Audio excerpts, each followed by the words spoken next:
बिस्मिल्लाहिर्रहमानिर्रहीम। अस्सलाम वालेकुम। कैसे हैं आप सब? उम्मीद है करती हूँ कि आप सब खैरियत से होंगे। अल्लाह का शुक्र है मैं भी ठीक हूँ। आज मैंने बनाया है लौकी और चना दाल का सालन। और सालन बनाने के लिए मैंने लौकी को सबसे पहले जो है वन इंच इसके पीसेस में कट कर लिया था, छील के अच्छे से। चना दाल ली है तकरीबन हाफ़ कप। मसाले लिए हैं, मिर्चें, हल्दी और नमक।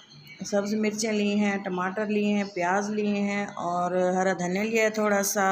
सब्ज़ कटी हुई मिर्चें ली हैं। एक बर्तन में मैंने लौकी ऐड की है और कट किए हुए, और उसमें मैंने ऐड की है दाल। एक गिलास मैंने इसमें ऐड किया है पानी, और इसको मैंने चूल्हे पे चढ़ा दिया था ताकि ये अच्छे से बॉईल हो जाएं, गल जाएं आधे घंटे के लिए तकरीबन।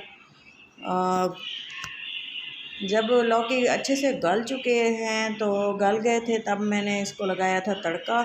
अच्छा सा इसकी जो है स्मूथ सी ग्रेवी बना ली थी। बहुत ही मज़ेदार, आप देखेंगे बहुत ही मज़ेदार ये बन के तैयार होगी। सिंपल सी इजी सी ये है सब्ज़ी, बहुत ही पसंद की जाती है। ये देखें अच्छे से मैंने इसको चेक कर लिया था। 30 मिनट बॉयल आने के बाद कद्दू भी अच्छे से गल चुके हैं और दाल भी अच्छे से गल चुकी है। और मैं इसको थोड़ा सा इसका जो पानी है मैं खुश्क कर लूँगी। ये देखें काफ़ी सारा इसमें पानी है, मैंने पानी वेस्ट नहीं करना।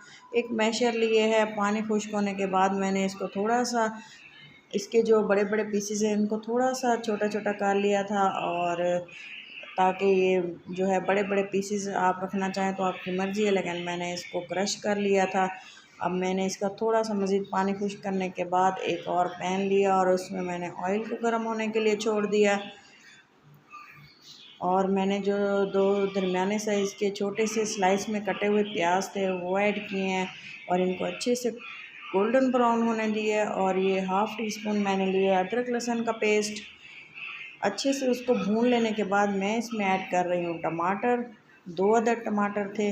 और इसकी अच्छी सी स्मूथ सी ग्रेवी बनने के बाद मैं इसमें मसाले ऐड करूँगी, हल्दी, नमक और लाल मिर्च। सिंपल से मसाले हैं, कोई ज़्यादा मसाले ऐड नहीं किए। स्लाइस में कटी हुई मिर्चें सब्ज़ बहुत ही अच्छा फ्लेवर लेके आती हैं। और थोड़ा सा मैं इसमें 2 टेबल स्पून जितना पानी ऐड करूँगी ताकि ग्रेवी का जो मसाला है वो जले ना। और थोड़ी देर पकाने के बाद मैंने इसमें ऐड कर दिए थे बॉईल किए हुए लौकी और दाल। मसाले में इसको अच्छे से भून लेंगे, कुक कर लेंगे। और बाकी की बची हुई जो मिर्चें थी वो भी मैंने इसमें ऐड कर दी थी। और अच्छे से मिक्स करने के बाद मैंने इसमें ऐड कर दिए थे हरा धनिया। बहुत ही खुशबूदार सालन बन के तैयार होता है इस तरह से। और कवर करके मैंने इसको छोड़ दिया था। ये देखें बहुत ही मज़ेदार सिंपल इजी सी लौकी की जो सब्ज़ी है बहुत मज़ेदार बन के तैयार हुई है। और ये देखें लास्ट में खुशबू के लिए मैंने सूखा धनिया ऐड कर दिया है तकरीबन हाफ़ टी स्पून। और ये देखें ऑयल भी छोड़ दिया है सब्ज़ी ने। बहुत ही मज़ेदार बन के तैयार हुई थी और सब ने पसंद भी बहुत की थी। आप भी इस तरह से बना के देखें, बहुत मज़ेदार ये सब्ज़ी बन के तैयार होती है। ये देखिए जी, फ़ाइनल लुक मिस मत कीजिएगा। वीडियो को पूरा देखने के लिए बहुत बहुत शुक्रिया। अपना और अपनों का ख्याल रखिएगा। अल्लाह हाफ़िज़।